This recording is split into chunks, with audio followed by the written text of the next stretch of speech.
So the 5 tips I would give to someone coming to Mobile World Congress for the first time would be, number 1, comfortable shoes. Extremely important. You're on your feet, Fira, Gran Via, big place.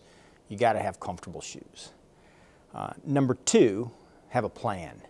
So if you just come and wander around, you're going to see some great things, but you're probably not going to be as productive as if you really sat down and said, I want to blank. So develop a plan. Number 3, take advantage of the networking opportunities. So the ability to sit down and talk with someone either that you know or that you've just met. Preferably someone that is from a foreign country. So with more than 200 countries represented, we have a unique melting pot. So associate with somebody that you've never met before. I think number 4 would be obviously experience Barcelona, because Mobile World Congress is not a 9 to 5 activity. It is all day, all evening, and for some all night. So experience Barcelona. And then the last one is sort of self-serving, but come back, because you know it's not a one and done thing. This will be my 25th Mobile World Congress, and each one are unique and special, and so come back again and see us in 2017, 2018, 2019, and beyond.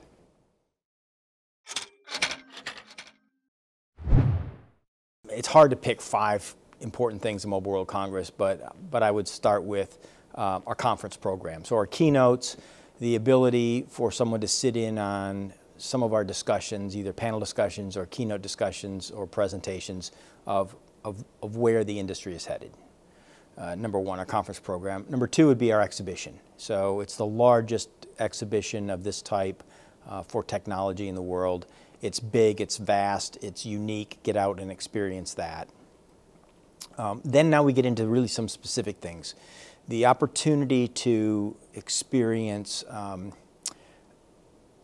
whatever is of your interest, whether it be technology, there's going to be a lot of new handsets. Whether it's going to be infrastructure, there's going to be a lot of new 5G announcements. The Innovation City might be a way to sort of see all of that in one particular place. It's moved this year now to the front of Hall 4, so you sort of go through the Innovation City on the way into the conference facilities. That's going to be great. Then now you've got some really specific things. Our Women for Tech program is going to be a great opportunity to help alleviate the gender gap that we experience in technology. Then you've got 4 years from now taking place on the innovation and entrepreneur side over at Fira Montjuic. And then a program that really isn't for the attendees, but if every attendee could go, I think it would be awesome. It's our YOMO program, our Youth Mobile opportunity for some 16,000 plus kids that's taking place during Mobile World Congress over at Fira Montjuic as well. I think if anybody had the opportunity, you can't because we won't let you in, but that hands-on experience for kids sort of ages 10 to 16, learning about STEAM and education, bridging the gender gap with young girls and young women is going to be phenomenal.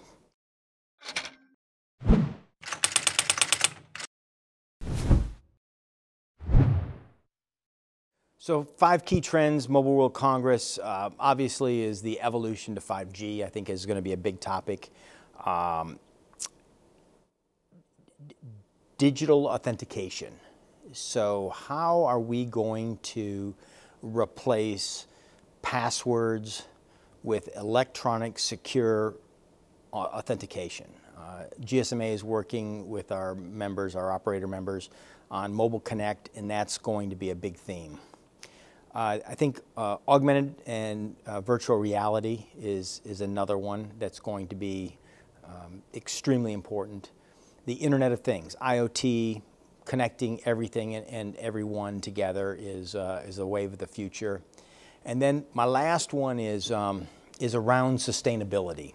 So the GSMA is working with the United Nations sustainability objectives, goals. So I think sustainability in our industry is a key trend and a key topic for Mobile World Congress 17.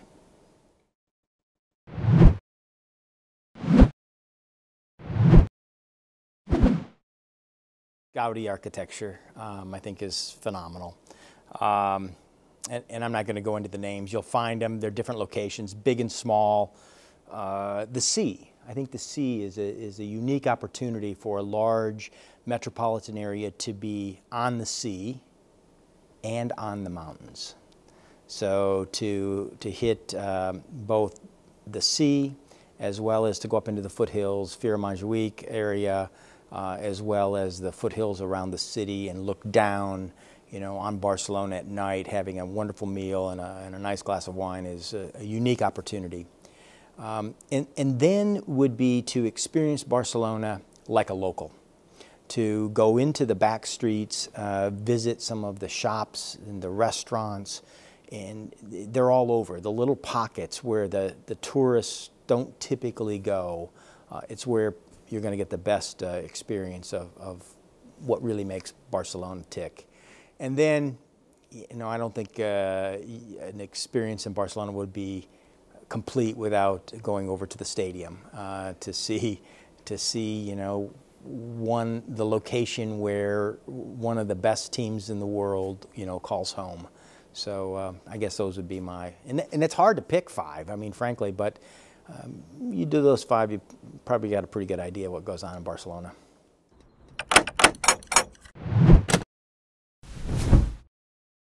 Um, 12 years ago, when we moved from Cannes to Barcelona, so that was historic for us to come here. I think our second one is the move from Fira Montjuic to Fira Gran Via, which just opened up a whole new experience for the Mobile World Congress. Then in 2012, when Barcelona was named the Mobile World Capital, another historic moment. And then it gets kind of tough. So I'm going to skip 4 and go to 5, and that's the future. Because we don't know what the future is going to hold. It's the greatest opportunity. And now I'll back up to the 4th one, which is today. So Mobile World Congress 2017 doesn't get any better, and every year it gets better. So Mobile World Congress 2017 would be number 4, and then whatever the future holds, still to be written, that's number 5.